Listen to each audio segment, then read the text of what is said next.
very dynamic presenters, experts on the stage. I would like to request Mr. Muhammad Madani, the chairman of Al Madani Group. Let's give him a big round of applause. Come on. A very well experienced personality. And all of us know Nando's. Many of us are addicted to Nando's. We have the managing director of Nando's, Mr. George Kundapalli. Please. And we are all foodies and we taste Domino's Pizza, right? So we have a person from Domino's Pizza, the technology architect and the head of technology. The technology company which sell pizzas. That's what Domino's. We have Sean Tender. We welcome him with a big round of applause. So the topic is here, branding, franchising and business growth. So you want to sit in another seat? Is it fine? Madani Group, as we know, it's one of the largest conglomerates, business conglomerate in the UAE, and everyone we know Levi's, Charlie's, all those brands coming under the Madani Group. So, can we have a few words from you? How you grew yourself using the franchising technology? Assalamu alaikum. This is Muhammad Al-Madani, chairman and CEO of Al-Madani Group of companies. Al-Madani Group started from my father a long time ago, in the early 40s with his tailoring business in the mouth of the creek in Al Ras area. He became very famous. Sheikh Rasul Hussain, ruler of Dubai, peace be upon his soul, he was one of his customers. And of course the whole royal family. There's a BBC interview with him. They called him the royal tailor. So he used to make the tandoora for everybody. So started with textile and tailoring. Then I came in after I graduated and studied petroleum engineering, worked in oil business for almost 20 years. And at the same time, at that time we were enjoying 5 days a week. And Thursday and Friday was, Friday was one day. Friday was the day off. So by 1:30 we used to finish on that. So that time to go on. My first business was in Karam in 1981.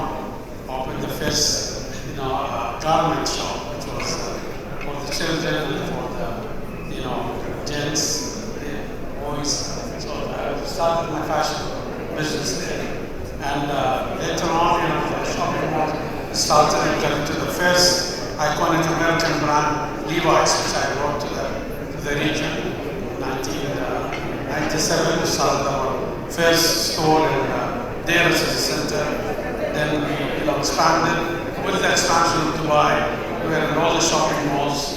And later on, when Mall of America started, they were asking, don't you have an F&B concept, like a food court? And that's when I went to America and brought Charlie's USA. And guess who was working with me during that time? The operation manager, Mr. George Kundapalli. Excellent. He worked for almost 7 years, 6-7 years, so excellent, opportunity. And it was an excellent, person actually to run my F&B business. And we have been growing into F&B business now from Charlie's, from Italy, Chelsea, from England, to Bagel Bar from Ireland. And so now we've been expanding, mostly focusing now on F&B. So this is a very long one. Thank you very much. How are you, Mr. George? I actually wanted to touch on many of you in this ballroom would have at different points in time wanted to open a restaurant or a coffee shop as a personal dream. നമ്മൾ പലർക്കും ഒരു തവണയെങ്കിലും ഒരു restaurant തുറക്കണം അല്ലെങ്കിൽ ഒരു coffee shop തുറക്കണം, അതിൻ്റെ അധിപനായിരിക്കണമെന്ന് നമ്മൾ പലപ്പോഴും സ്വപ്നം കാണും. അതിൽ നമ്മളിപ്പോൾ ശമ്പളക്കാരാണെങ്കിൽ നമുക്കതൊരു സൈഡ് ബിസിനസ് ആയിട്ടാണ് നമ്മളത് ആലോചിച്ചിട്ടുള്ളത്. കോർപ്പറേറ്റ് ആണെങ്കിൽ നമ്മളത് ഫുഡ് ആൻഡ് ബെവറേജ് ഡിവിഷൻ പോലെ സെറ്റപ്പ് ചെയ്യണമെന്നാണ് സ്വപ്നം കാണുന്നത്. പക്ഷെ എനിക്കത് പറയാനുള്ളത്, ഒരു കോർപ്പറേറ്റ് ആണെങ്കിൽ നമുക്ക് പലതരം ഓപ്ഷൻസ് ഉണ്ട്. You can bring in a chef, you can form a new concept, you can scale it up. You have in-house resources to be able to support that. If you are a salaried couple, for example, and you are thinking about putting up a restaurant or a coffee shop as a side business, it is a near-and-far business. It cannot be done as a side business where you put in a couple of hours every week and you assume that the restaurant or the coffee shop will click. It is a full-time commitment. So, a side hustle is consulting, is a graphic designer trying to do a website on his weekend to make some money on the side. That's a side hustle, where there is no capital investment. A restaurant or a coffee shop has capital investment. അത് ഒന്നോ രണ്ടോ മണിക്കൂർ വീക്കെൻഡിൽ ചിലവാക്കിയാൽ investor കവർമതിയാവില്ല, employee ആയിരിക്കും. That's my take on it. I'll expand further. Thank you, sir. Can we have everyone to be seated, please? Volunteers, can I ask please everyone to be seated? Viju, can we have everyone to be seated? For me, I think that we have got three different subjects here. We have got franchising, business growth, and at the same time, we are also talking about branding. These are, to me, a step by step, but all these three things actually flow starting from franchising. So, important to note is that I've seen it happening in this part of the world, that some of the big conglomerates, they go and sign up a franchising, not fully realizing what are they getting into. And this is where I just want to, really give some of my learning. When you are signing up for a franchising from outside of UAE, it is really important for you to understand what value are you getting in terms of goodwill, international acumen. Are you getting the value in the product? Is there a superiority that you can leverage? And how can all of these things is going to really help you to reduce your marketing spend and expenditure for you to be able to get started with your brand immediately? And if that is not happening, then it is really a good feel and a good choice, but it is not really a good business. So this is really important that we look into what are we getting out of the royalty that you are going to pay to get you started from the very beginning. That's on the franchising part. On the business side, a few things that I could possibly add is that as you start a business, the first thing first is for you to have the right product. The best way to get a bad product is to advertise it. So first of all, you've got to get the right product. The second thing important is that even before you get to start your business plan, you've got to be sure that you've got your people plan right. Because you've got to have your company culture in place, you've got to have your the reasons for which that your company is going to succeed in future is going to be your people. So have you set the right standards for you to be able to retain and grow that part of the business, which is the talent, is something important. The next is the customer experience.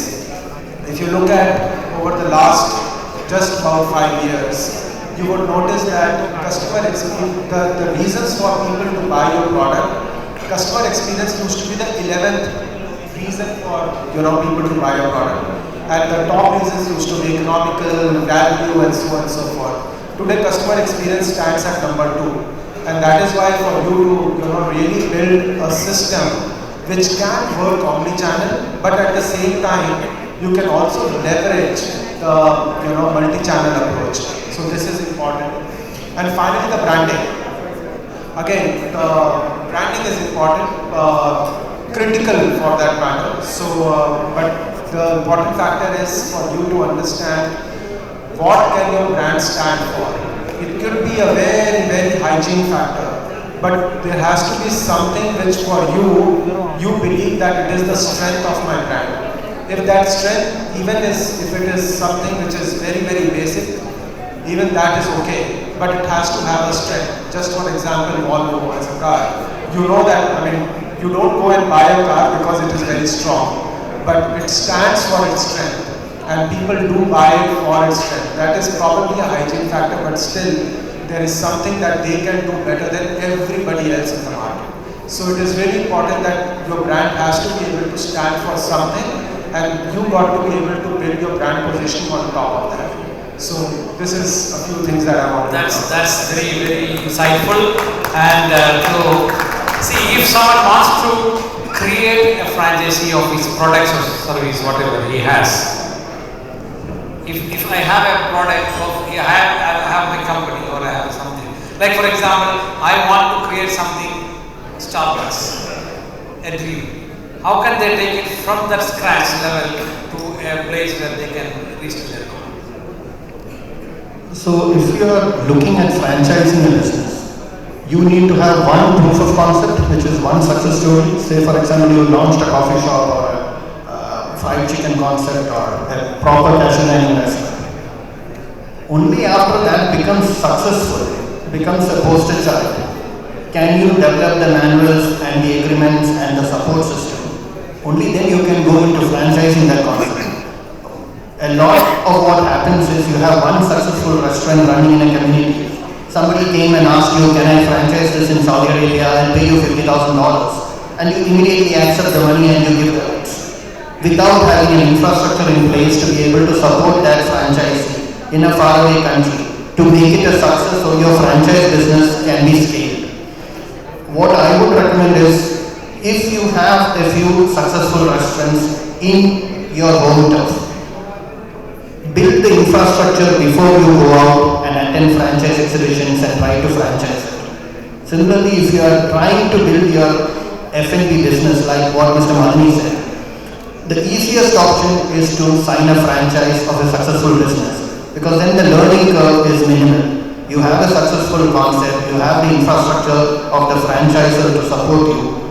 The chances of going wrong is less, at least from the brand, product, positioning point of view. At least in UAE, you still have to get an excellent location in a shopping mall to launch your first restaurant, because everything is based on how the first location is.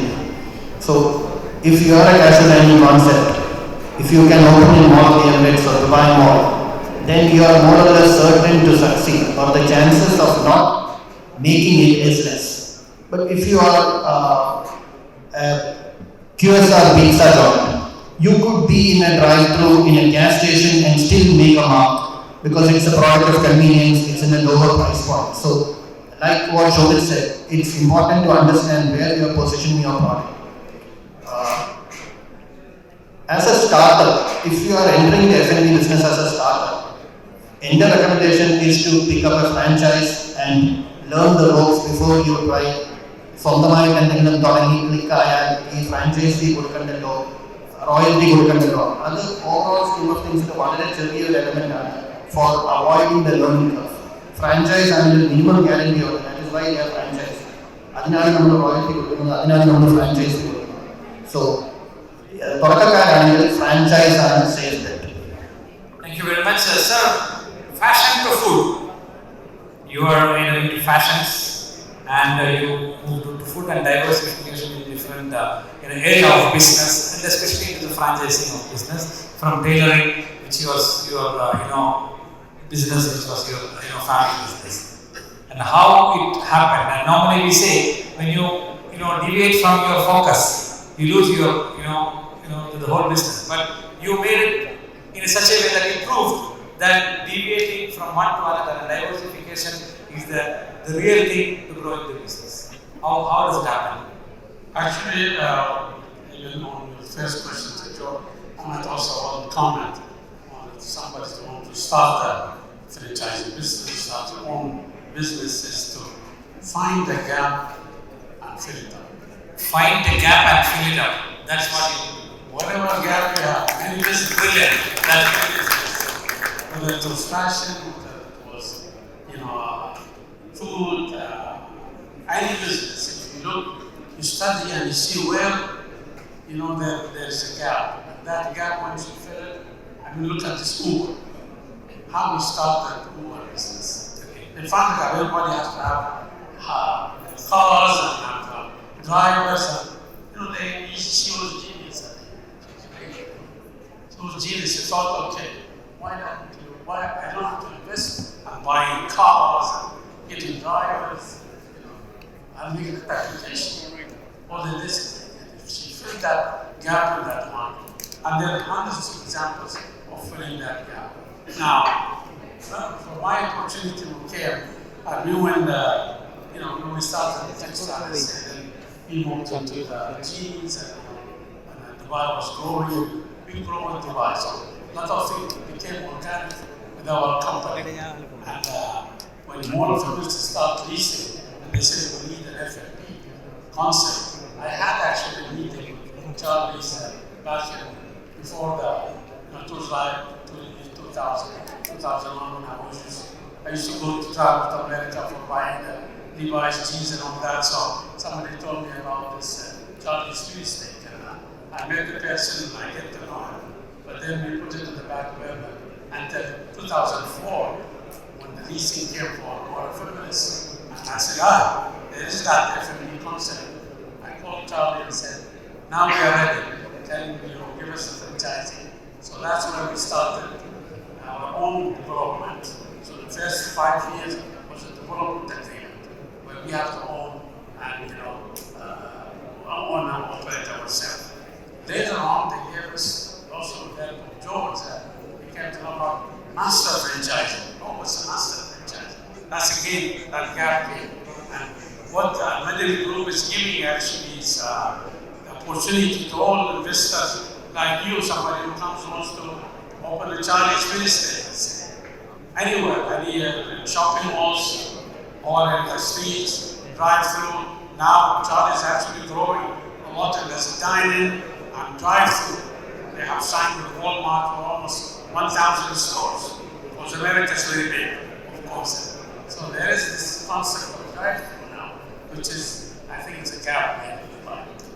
UAE, yes, Starbucks probably, but one of the companies you can see how they have, of course, the pizza probably will be much easier to open drive-through concept. So that's another gap which is not getting filled up here in the Dubai market, is the drive-through.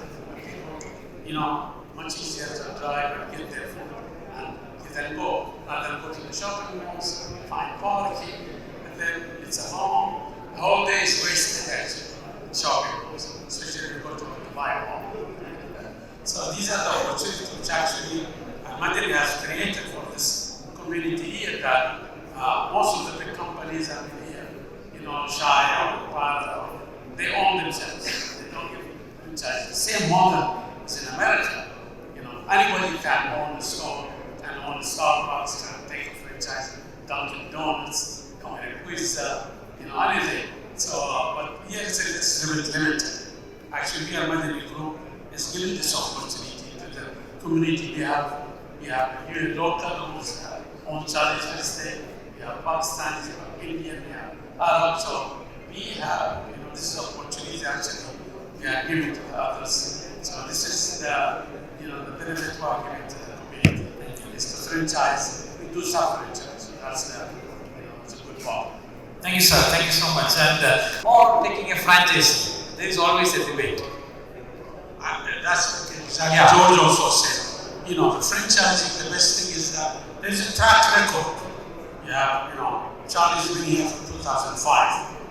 18 years now that Charlie's there. Any other concept, I'm not just saying trying to sell my Charlie's. For any franchise model that is track record, that is proof that it's working, of course much easier for somebody to take a franchise.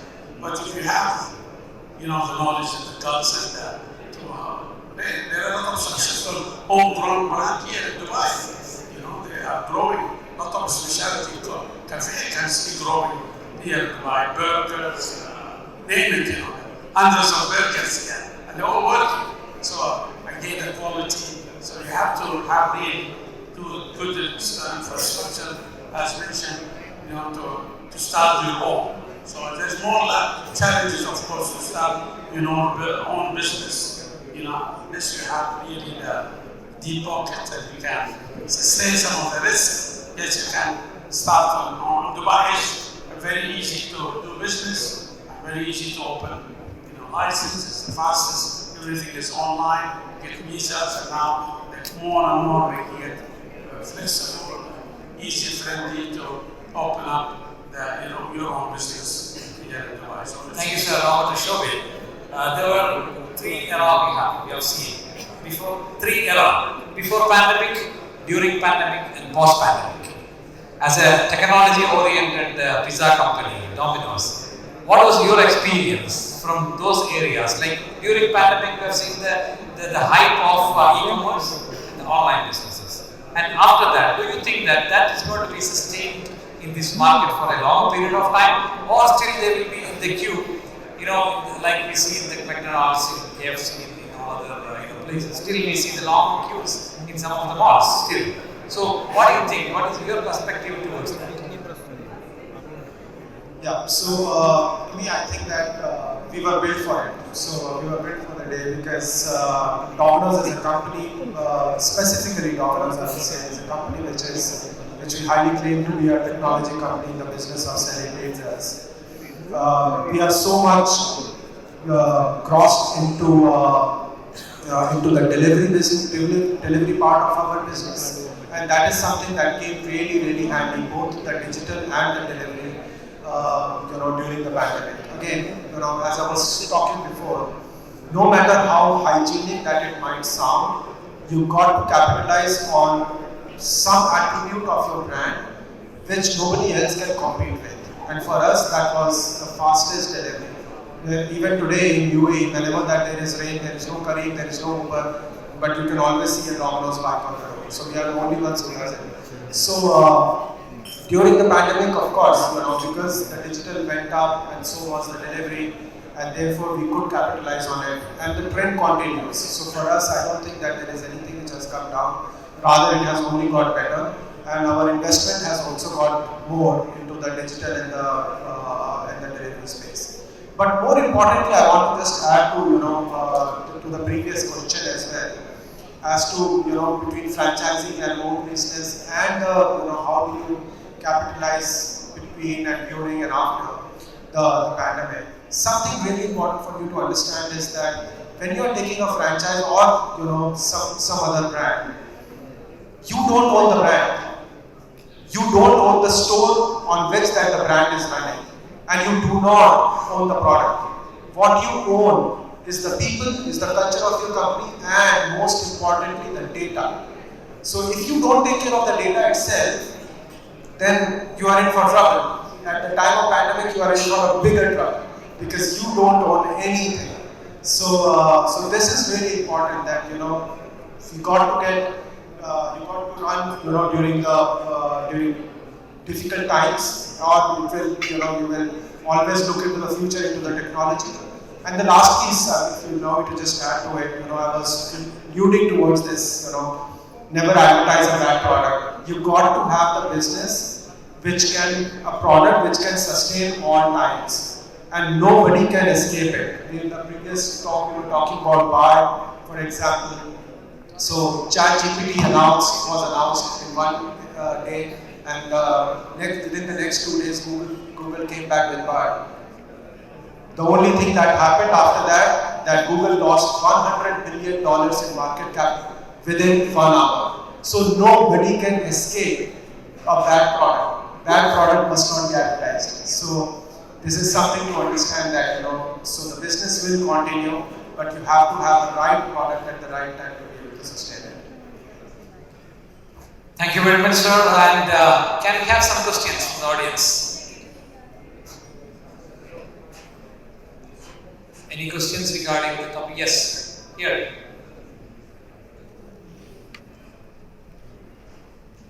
I think it's my career to ask questions of Mohammed Al-Madani in Georgia.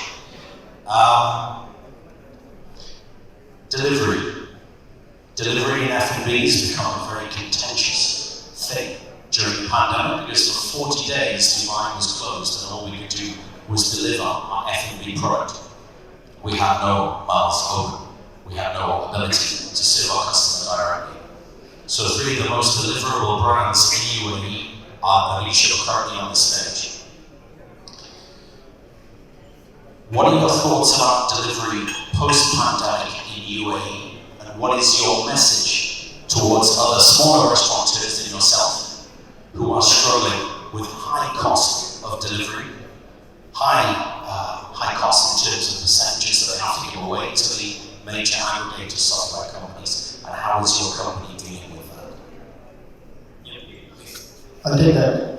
So, at least for our business, we are a casual dining, premium casual dining restaurant where prior to the pandemic, 80% of our business is dining and 20% of the business was delivery. And then during the lockdown, our business became 100% delivery. And today we are back to about 75-25, 70.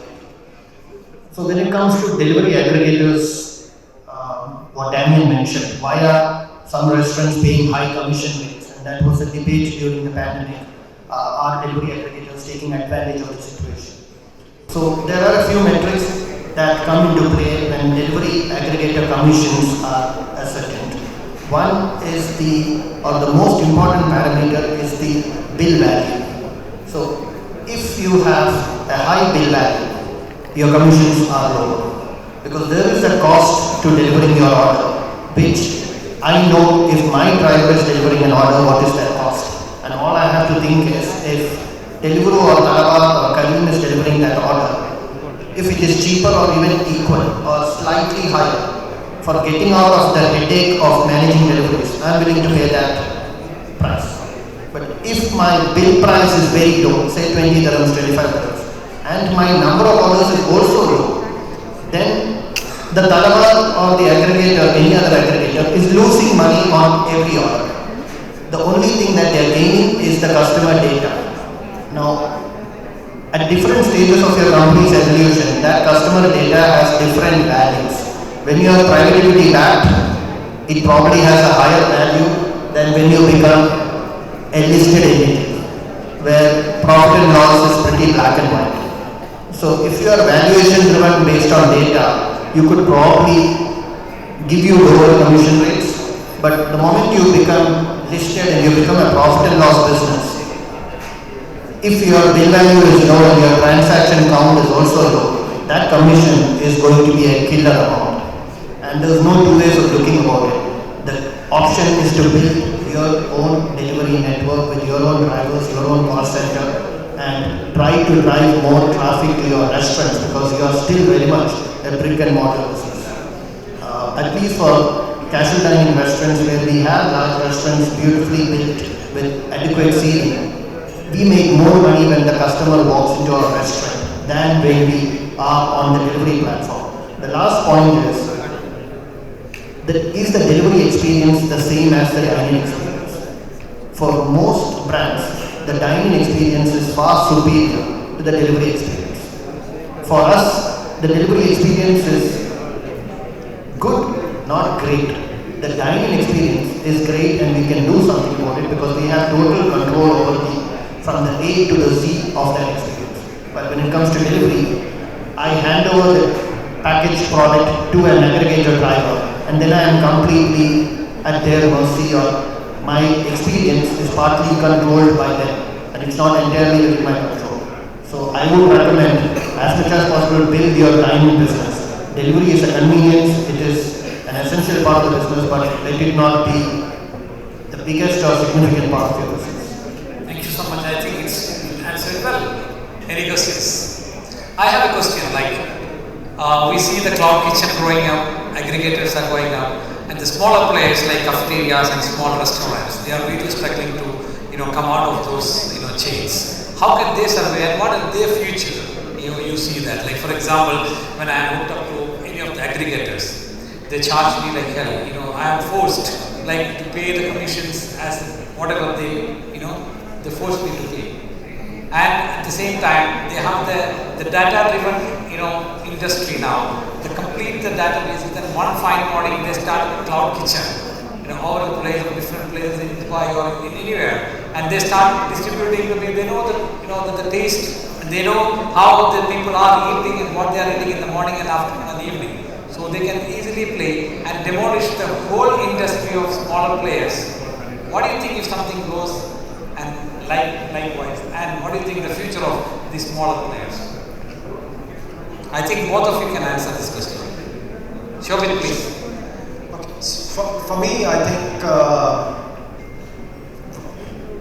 if you don't have a product differentiator, of course you will get killed. So that is basic to understand, because if you are just serving everything that everybody else can serve, then for sure everybody else can copy whatever that you are serving, and therefore your survival will become extremely difficult, because you need the aggregator and the aggregator does not need you, because the same product can be served by 100 different people who can build it up. But if your product is differentiated in any form, it could be differentiation in the product recipe, it could be a differentiation of packaging, it could be a differentiation of value, it could be a differentiation of price, it could be a differentiation of your brand. For whatever reason, if you have that differentiation, then both parties need each other. And in that case, you will survive. But if you do not create that differentiation and completely outsource your sale to the aggregator, then definitely you are in for trouble. George? So when we receive our social media reports, our search, the maximum number of searches for Nando's is a direct search. It basically means customer went and punched in Nando's on Google, not chicken. Okay. KFC is probably another brand which can say that their search volume is people search KFC as KFC, not as fried chicken, and then 10 brands popped up and then I browsed down and picked KFC. Now, if you are a Chinese restaurant or an Indian restaurant on Zomato or Talabat, most customers search you as, what do you want to eat for dinner? Chinese? Okay, I put Chinese. 50 restaurants popped up, I'm swiping, buy one get one free, okay, I picked it. I have no particular brand loyalty to a restaurant, I am loyal to the cuisine. Like what Shobit mentioned, try to get away from that and have a product differentiation where people search you by name. That's when none of these affect you anymore, because you have your volume guarantee or business guarantee, because your brand has equity. That's where the difficulty is when you launch your own concept. You are one among the millions. Of course, there are success stories in UAE. Out of the hundreds of burger joints which close down on Jumeirah Beach Road every year, there is always 2 or 3 success stories. Now the question is, do you have big pockets to sustain that? Or else you bring in a Charlie's where Mr. Madani saw that gap. We had Subway in the market which was doing cold cuts and mostly cold sandwiches which are microwaved. He came in and he saw, okay, Charlie's is the same foot-long sandwiches, but it is fresh meat, grilled to perfection, and it's served hot. That's a product differentiation and a gap, because most of us want to have hot sandwiches and not cold cuts. Cold cuts is a very Western phenomenon, and so when Charlie's came to the market, we had customers coming in front of Charlie's and explaining the brand as, this is Subway, but it is hot and it is freshly prepared. Product differentiation, done. And that's the reason Charlie's is today successful. Yeah. Sir, if everyone starts franchising, bringing the global companies into this land, how this land will prosper with our own companies and products? You are the ambassadors of franchising business, and how it is possible for someone to start a business in this land of opportunities and land of opportunity, no doubt. I mean, with all the concept that we have, I mean, Dubai is unique. See, if you go to Europe, most European brands are there. If you go to Asia, most Asian brands are there. A little bit of major, of course. You know, I'm not talking about KFC, McDonald's. Those are the big brands that they are everywhere, globally. But UAE, especially Dubai, the competition is so large. The challenge is even more. But still, we have homegrown brands. Still locals.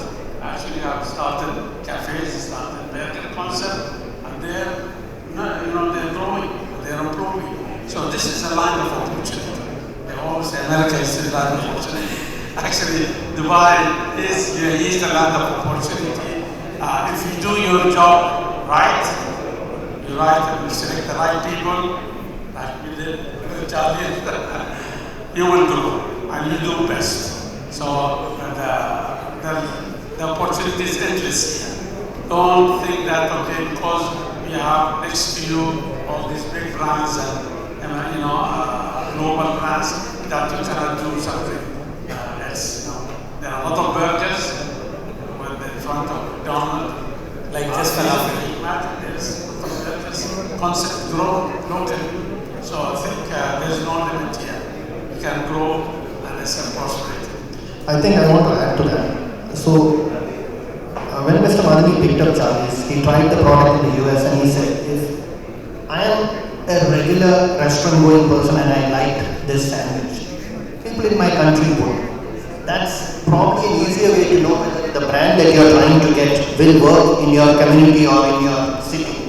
Like if you have regular taste, I'm not talking sushi and Vietnamese cuisine and all that. If you're talking regular average person's taste, whether it's Chinese or burgers or sandwiches or seafood, if you like it and you think your tastes are not abnormal, then probably your city or your community would like it. And that's a sure shot way to bring in a brand, especially when you're looking at franchises globally. Now, we have a unique situation here where we have 200 nationalities and most of them have the spending power. Even those communities where you think they don't spend, they still spend on food, they still spend on fashion, they still spend on transportation. So this is probably one of the best cities where you can launch a franchise or even build one. Because one, if it works in a city like Dubai where you have 200 nationalities, your ability to export this concept to different parts of the world is already proven because it's already worked in a city with such a diverse audience. So it's not like I launched the concept in a city like Kerala and then I realized that, oh, does it have a market in Brazil or South Africa for that matter. So in that way we are blessed that you have such a wide sample group to try your new concept. Thank you very much. And before we close this session, can we have any questions? Do you have any questions? Yeah, there is one. I think the message of Dubai 2020 was connecting minds and building future. I believe this event also for connecting minds and getting more ideas. Thank you very much for the success stories. So the question to the panel is, with your experience and your insights, did you identify at least a few of the areas which the youngsters in this audience can take up and build as a business? You may not disclose these things, but at least shedding some light into areas or ideas or products, service, which could be developed as a business in the future, maybe especially for UAE. As the nation, as you rightly said, people with the 200 nationalities residing. Thank you very much. Is it clear? Do you have any message or any idea or anything to disclose the people who are here, which they can bring it as a successful business model or any product or any service? So something which he says you may not disclose it, but still then he is requesting you have something in mind you can share with the audience which they can take it further for a success story. If you're looking at brand names, I can mention 5 or 6 brand names which are not here and who's looking for partners. Okay. One thing that I could possibly suggest and add is that looking into the future, the consumers are going to spend a lot much more time on fuel stations than they do today. Because today you are able to fill your car within a minute or minute and a half because you are filling fuel. But in the generation next, most of the cars are going to be electric and therefore the fuel stations are going to be bigger and the fuel stations people are going to be spending much more time. So keep a watch on that in that space. The more that you are able to look into that part of the future, that will help you. And because going to the fuel station, you have to be able to provide much more experience. That's one. The other thing that I can possibly advise is keep an eye on your 3Ds. They are not going to disappear, whether pandemic or no pandemic. The first D is digital marketing, the second is direct marketing, and the third is delivery. So keep an eye on these 3Ds so they will help you in your business. Thank you very much. Sir, you have something? I check on technology as in online. Definitely the future is the electrical cars and the gas station is probably going to be very shutting down, will be replaced by charging your cars at the electrical stations. So these are the future things that what you need, what business can develop on these electrical cars, what the business can be depending on all this, marketing online. And so in that area, as a youngster, probably your children probably would be best to think of these new concepts and new ideas to have opportunity for growing business in high tech. Thank you. Thank you very much, sir. I think with this note, you have any questions? I think we are done for the session, right? Okay. All right. So thank you so much for being with us. I would like to request our National Vice President, Mr. Sampath, to come over to the stage. Thank you very much, sir. Thank you very much, Madani, sir. Thank you very much, Mr. Shobit and Mr. George, for your very interesting and insightful sessions over here.